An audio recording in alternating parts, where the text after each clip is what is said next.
Is your Volvo XC90 key fob acting up? Here's how to resync it. For models before 2016, insert the key into the ignition, turn to position I for accessories on, and press the lock and unlock buttons simultaneously for 5 to 10 seconds until the lights flash. For 2016 and newer models, use the central display menu under Vehicle Settings, then Key, and select Sync Key. This process restores lost synchronization between your fob and your car's system, enabling keyless entry and ignition.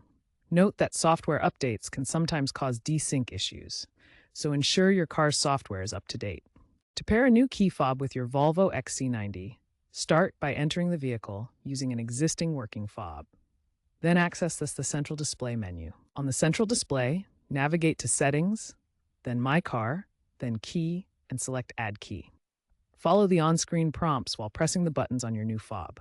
You can pair up to 7 fobs this way. For battery replacement, the XC90 key fob uses a standard CR232 lithium coin battery.